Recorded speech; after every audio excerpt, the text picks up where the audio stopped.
John, if you're ready, let's do it. Hey everyone, I'm John. I'm an addict.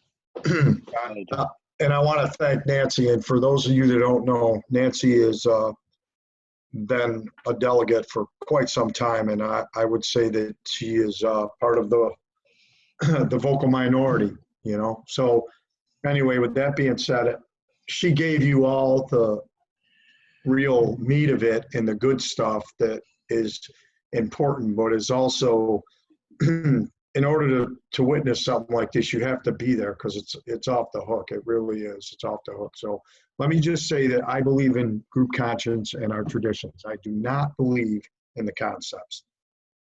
I have no belief in them at all. Those two should never coexist together on the same front.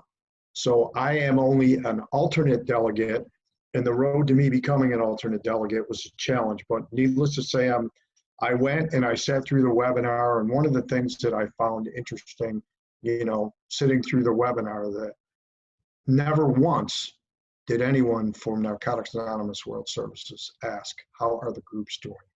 What can we do? See, Narcotics Anonymous World Service has been using the Zoom platform for years. They know how it works. They could have helped at any point and said, let us put something on to help you people. Let us show you how this works, blah, blah, blah. None of that. They never asked how the groups were doing. Instead, they talked about their financial hardship, which I found to be a little distasteful, that they never asked how the groups were doing. They talked about their financial hardships and how we could all donate, and they had a like donate button, you know, available everywhere and all this. And that was spoken about pretty much throughout the entire conference.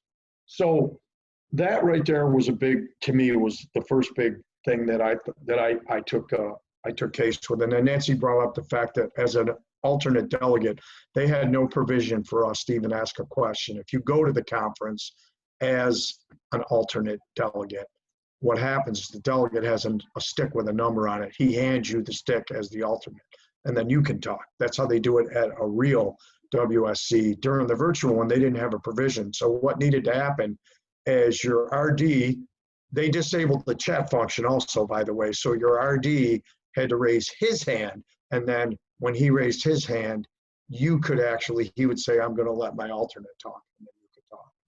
And the other thing that was, to me, was a little, I thought, you know, like I don't have a voice there, even though I'm a conference participant.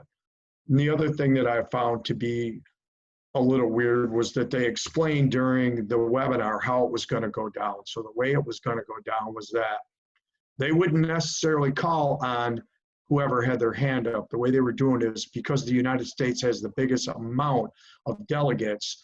So what they would do is they would call on some from the US and they would call on some from some of the other countries. And I thought, okay, that seems fair to me.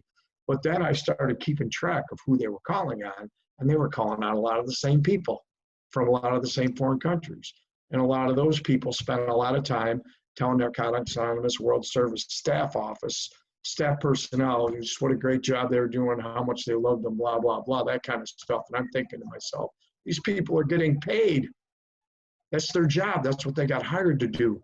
Why are we telling them how much? I mean, I get it if you have love for them. So to me, that was like a big waste of time when we only had a little bit of time to ask questions.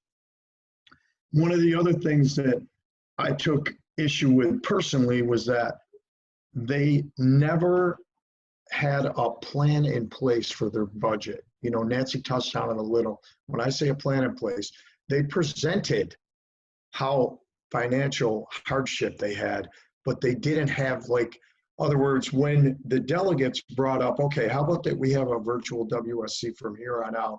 Because somewhere the WSC costs somewhere in the $500,000 vicinity to hold yearly, but there's other things involved in that, like all the meeting of the board members and all this other stuff.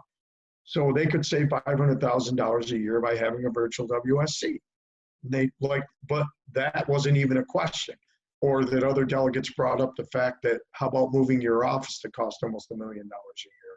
You know, that was like completely skirted. So what I'm saying is they're saying how much money they're losing by groups closing down. It was stated by the executive director that they had lost 84% of their income. They already walked into the WSC 2020 due to COVID-20 the virus, but they had already walked into that with a $1.5 million deficit, projected deficit. And then they said they lost 84% of their income, but they'd only seen that they were like 300 and some odd thousand dollars behind. And I thought 84% of $3 million is a lot more than $380,000. Like, where's the math coming from? And I'm not even an architect, you know, I'm none of those things. I'm not an accountant, an architect. So I just listened. And what happened was there was a lot of RDs that are way smarter than me that have accounting backgrounds that chimed in and said, hang on a minute, this math ain't adding up. You know, they had the numbers in their mind. And so they skirted that. And the way that they skirted things is they would stop taking questions and they would move on to another thing. So mind you, I'm going to say all this. I haven't been to a conference since 1991. The last time I went to a conference was during the whole baby blue fiasco. And at that time, I was only an alternate as well.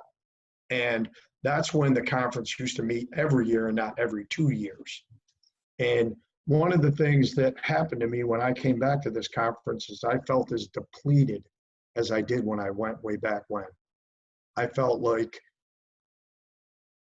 I don't know what's going on. What's happening with NA? Where's the NA that I know and love? Where is everybody's, you know, compassion? Where is everybody's thought about carrying our message to the still sick and suffering addict? Our message is not sold, and that's what's happening. Our message is being sold. They're selling it.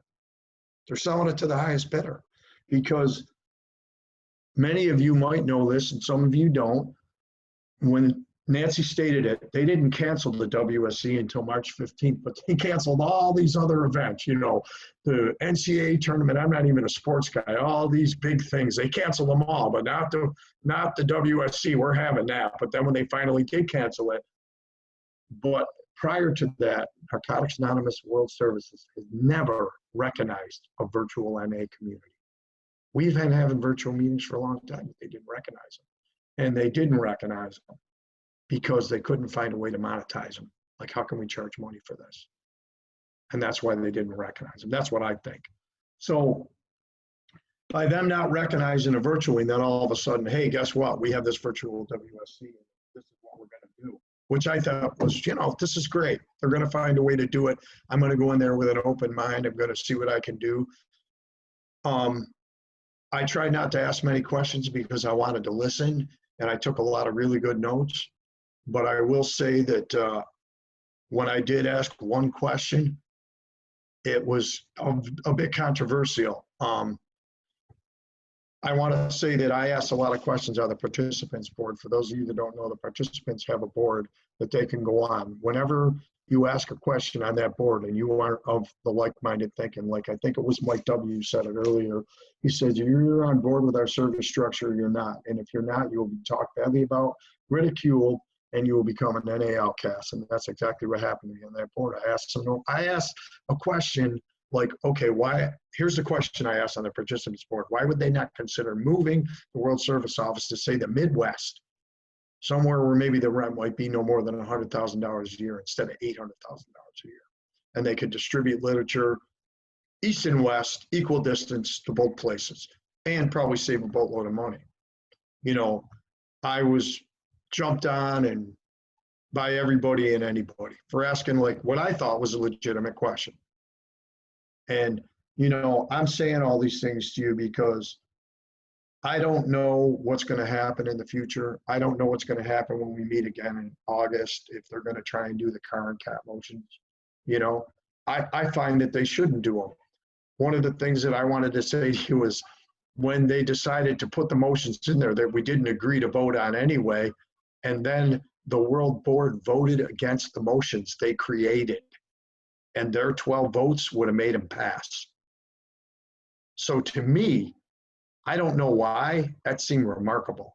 In other words, during the motions surrounding our Fellowship Intellectual Property Trust, the FIP, they voted against the motions that they were the maker of. Now, I'll just let you all think about that for a minute. Why would they vote against the motions they made so that they wouldn't pass it to virtual WSC? I have no idea. And I asked them, but no one ever answered me. I asked in a chat. So with that, I want to go, and I want people to be able to ask questions. So thank you so much, everybody.